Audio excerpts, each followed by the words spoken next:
Hello dear student, welcome again to my video. In this video, we will learn about the 5th chapter of class 4th, plants make food. In this video, we will learn about food from plants and process of photosynthesis. So, let's start. For everything we do, eating, blinking our eyes, talking, sleeping, moving, studying, energy is needed. In order to get energy, we need food. हम जो कुछ भी करते हैं उसके लिए हम लोग को जो है ऊर्जा चाहिए होता है और ऊर्जा पाने के लिए हमें भोजन की आवश्यकता होती है और ये हमें प्लांट से मिलते हैं. Food from plants. All the food we eat comes directly or indirectly from plants. Some foods like wheat are obtained directly from plants.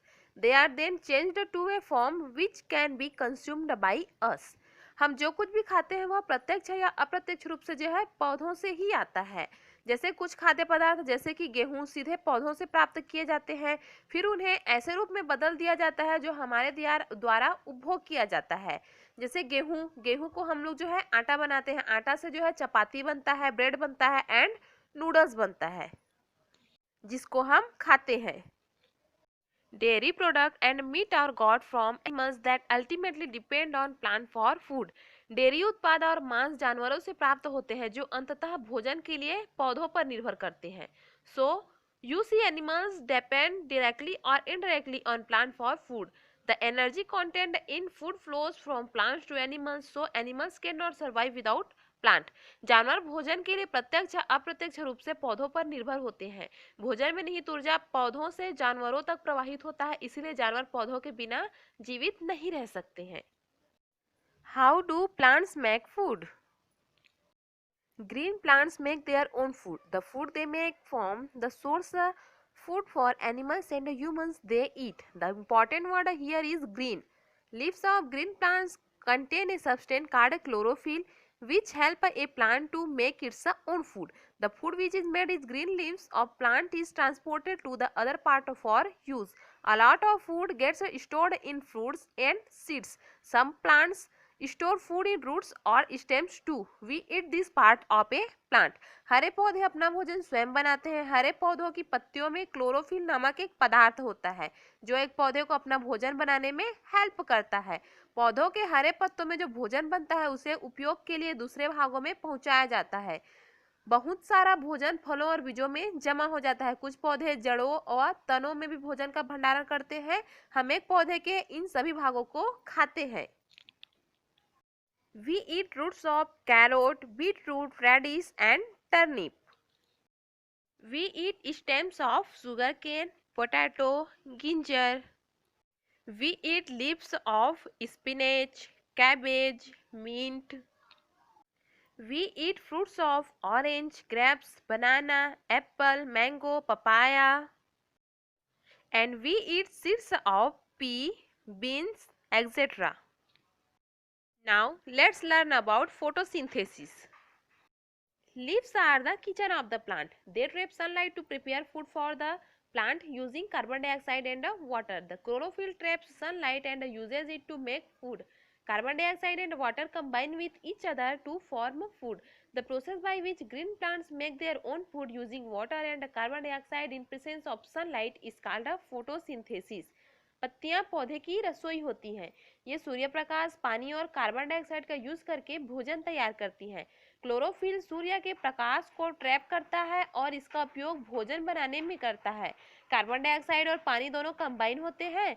यह प्रक्रिया जिससे हरे पौधे सूर्य के प्रकाश की उपस्थिति में पानी और कार्बन डाइऑक्साइड का उपयोग करके अपना भोजन बनाती है, यह क्रिया जो है प्रकाश संश्लेषण कहलाता है. Let's see how water reaches the leaves in a plant when it is the roots that absorb it from soil. The leaf of a plant gets water through hundreds of thin tubes that connect the roots with the leaves. These tubes are inside the stem and the branches of a plant. There is a network of very thin tubes called veins in leaves. Veins of leaves are connected with the tube of the stem. एक पौधे के पत्ते को सैकड़ों पतली नलियों के माध्यम से पानी मिलता है जो जड़ों को पत्तियों से जोड़ता है. ये ट्यूब एक पौधे के तने और पत्तियों के नसों से जुड़ी हुई होती है. Leaves have teeny openings called stomata on their surfaces. You cannot see stomata because they are so teeny. Stomata are just like open windows that allow extra water in the leaves to escape in the form of water vapor. Water vapor is water in the form of gas, so water is lost through stomata. पत्तियों के सतहों पर जो है stomata नामक खुले छिद्र होते हैं। यह स्टोमेटा रंध्र हमें दिखाई नहीं देते क्योंकि ये बहुत ज़्यादा छोटे होते हैं। यह एक खुली खिड़की की तरह होती है जो पत्तियों में अतिरिक्त पानी को जल वाष्प के रूप में निकालती है। स्टोमेटा रंध्र के माध्यम से यह गैस खो जाता है। Apart from water and sunlight, carbon dioxide is also needed for photosynthesis.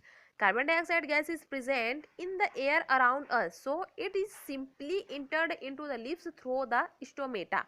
इसके अलावा पानी और सूर्य के प्रकाश के माध्यम से प्रकाश संश्लेषण के लिए कार्बन डाइऑक्साइड की भी आवश्यकता होती है।